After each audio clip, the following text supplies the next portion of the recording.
Hi, my name is Logan Eilert, and I'm a first grade teacher at Mill Creek Elementary. I'm going to be talking to you today about culturally responsive instruction and behavior support practice. So let's go ahead and get started. So, what is culturally responsive instruction?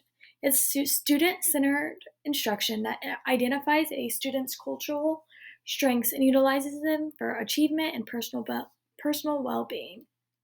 And then moving on to behavior support practices. It's a tiered, evidence based approach to the provision of preventative programming and interventions related to behavioral supports for both typical and at risk students. So, what is currently being used in our school district for Shawnee Mission? What are we doing at USD 512? As far as culturally responsive instruction goes, we're using direct, explicit instruction. We're using correct name pronunciation and asking the students their names. However, we could improve with this. We have a translator at parent-teacher conferences. We have deep equity training where there's members and leaders from the school who go to the district a few times a semester and do trainings on culture and inclusiveness and equity and brings that back to the school and shares with us that professional development. And then we have different assessments. So this would include we use MAP testing and then we use DIBELS testing to really gauge where the learners are at. And then as far as behavior support practices at Shawnee Mission, we have high expectations.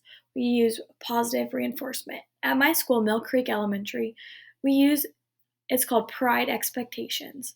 Now, these Pride Expectations are kind of our school rule or school quota. And if a teacher sees or any support staff sees any student following those Pride Expectations, it's positive. They are doing the right thing. They are making good choices. They're going above and beyond. They can write their name down, put it in a basket in the office, and then the principal will read that name down during morning announcements. So it's just a great way to reinforce that positive reinforcement. And then we have a second step curriculum. We have engaging content delivery. And we just have a choice, like a choice of would you rather do Epic or would you rather do Teach Monster? Would you rather you have your main thing you're done with that? Okay, these are your choices you can do. So that's what we're currently being doing district-wide and school-wide at Shawnee Mission. So who is responsible for seeking out students who would benefit from these methods and practices? The building leadership team. Every Monday or every other Monday, we have a building leadership team. It's one person from each grade level. They meet and they talk with our principal and our reading specialist and the instructional coach and the social worker, and they work through these kind of school either problems or supports or we need ideas or something's come up. That building leadership team really is to guide and translate that information they talked about back to their teammates in that grade level. Administrators, this is at the district level. This is also at the school level. So whether it be your principal, your vice principal, whether it be your math coach for elementary or your reading specialist, the district and school-wide. And then teachers, SPED teachers, general classroom teachers. We need to be leaders and seek out those students to benefit from these practices. So what's that level of impact? For students, it's you want to create that positive school atmosphere where they're wanting to go to school, they're looking forward to go to school, and they feel safe. For the staff, it's creating that cohesive school community where you can trust and lean on each other and not feel like, oh, I'm constantly doing this and this and this, and I don't have anyone to support me or lean on. So here's some new culturally responsive instruction methods. I've kind of dove into some research, and these are some things we can take step by step and start implementing in our own classrooms in the district. One thing is performance feedback. We need to tell students, we need to sit down with them real quick and be like, okay, this is what went well, this is what didn't go well. I want to hear from them too. What did you like? What did you not understand? Because maybe that's why they missed that if they didn't understand a question. Just taking that quick minute and really hitting that student's learning and kind of reflecting on that learning goal too. The second thing is opportunities to respond. It kind of goes with performance feedback, but you want to give those students opportunities to respond in a positive way. Communicate goals with students. You can do this by having your learning goals at the beginning of the math lesson. That's what we do in our first grade classroom. We say our learning goal, and then I have the students repeat it. And then something I'm going to incorporate next year is having it posted, having a visual, okay, at the beginning of the week or in morning meeting. These are our goals for today. These are what we're working towards right now. Tap into students' culture. Do project-based activities. Do read alouds. Use music. Tap into those students' cultures and allow them to express themselves and talk to their peers. Learn from them. Learn words in students' native language. This doesn't need to be their whole language. This can just be a few words that makes the student feel so safe and so appreciated. And okay, they're really trying to get to know me. And that kind of creates that connection and another common interest too. Number 6 is use students' background knowledge.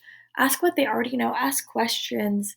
Students come from all over, and you want to hear from everyone, kind of like that tapping into students' culture. Boost vocabulary, whether that's in word searches, whether that's in poetry, whether that's in reading and writing. Boost that vocabulary so students are learning new words and new expressions and getting that full, culturally responsive teaching and information. Include multiple question formats on assessments.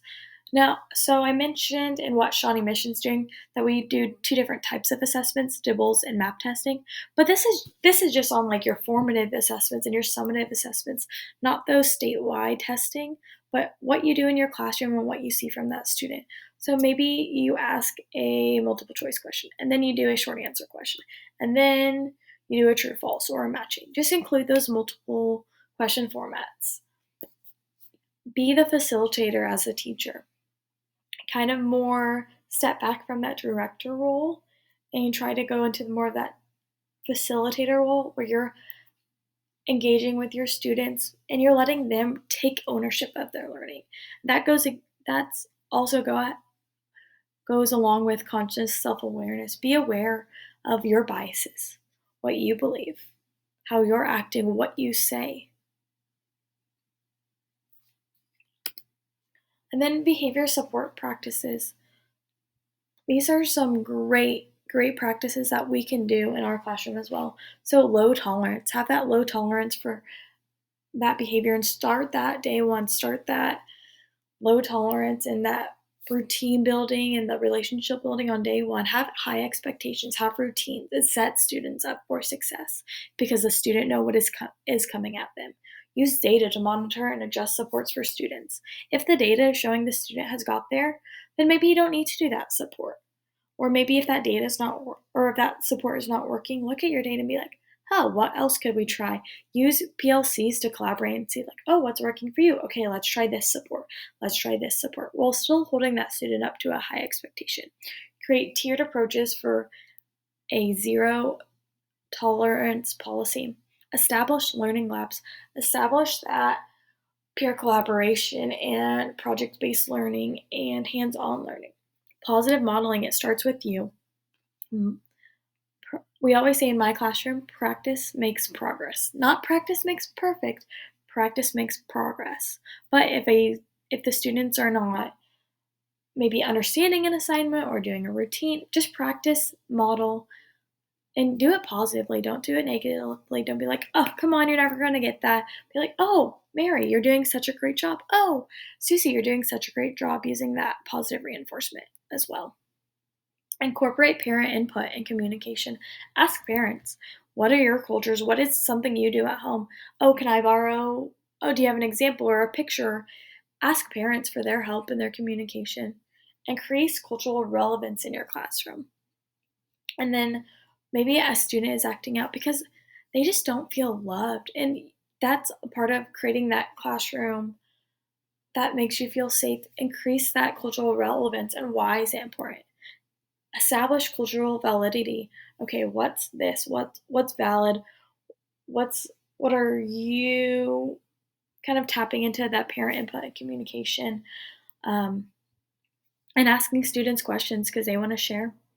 Cultural equity, make sure everyone is getting something that supports them and that is not getting the exact same thing. Sometimes equity gets confused with equal, and equal is giving everyone the same thing. Equity is holding that high expectation but giving supports to different students. So if I have, for example, and after we do our phonics lesson, we always do a phonics worksheet. I will give the same worksheet to everyone, but to support those, some of them I will read them questions to them. Some of them I will say work ahead, when you're done, let me check it. You can go to your challenging work. Some I help them with the first. I just like read it to them and they got it. They just don't have that self-confidence to do it by themselves. So that's also creating confidence. And then specific feedback. Okay, what could they be doing better? Asking them, what could I be doing to help you? Did I not explain something? What motivates you? Just all that feedback goes into it. So, after talking about and learning new behavior support practices, and culturally responsive instruction methods, which students in your classroom would benefit the most from these um, methods and practices? At-risk students. So they don't have to be a student with a disability. They could just be at-risk students or students who might have a disability. Also students with disabilities. Students from culturally and linguistically diverse backgrounds. And then students of all ethnicities, races, beliefs, and creeds. I don't know if you caught that. Students of all ethnicities. So that's everyone. All students can benefit from this. So which of these methods and practices would be the most effective and easiest to implement right now? I know you're probably thinking, she just presented to me a lot of information and that all sounds great and dandy, but then we're not going to talk about this or think about this. So I want you just to think to yourself for a minute.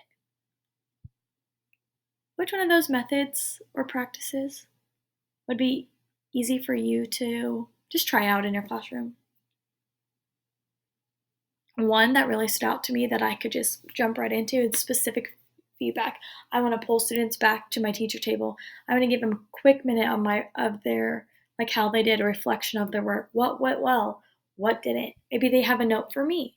And then giving them the opportunity to fix their work and to learn from fixing it, because that's all learning by doing is also a part of the learning process. And then communicate goals with students. I think this one is very attainable, and you're already doing it in your learning, you're already doing it in your teaching. All you have to do is kind of like address those learning targets and provide a visual. That could just be writing on with Expo marker on the whiteboard, simple as that. Create goals with students, individual or class goal setting. One thing that I am going to start implementing in my classroom next year is data binders. And we're going to have students set goals and track their goals. And I teach first grade, so this sounds all daunting, but really it's just going to be a graph so one of our goals for first grade math will be I can count and write to 120. We'll start with I can count and write to 20. I can count and write to 40. I can count and write to 60. Every time they hit one of those goals, they'll be able to color in a graph. And the students will see their improvements in themselves hitting those goals. And this can be individual. You can create goals with students, individual or a whole class. And we already do that too. Think about your behavior practices. Think about that star jar or your class prize or your marble jar. Whatever you're working on as a class, that's an example of class goal setting. You're all working together to get that movie party or to get that extra recess time. And then here are my references I use. I want to thank you so much for listening to me. Let me know if you have any questions. Thank you.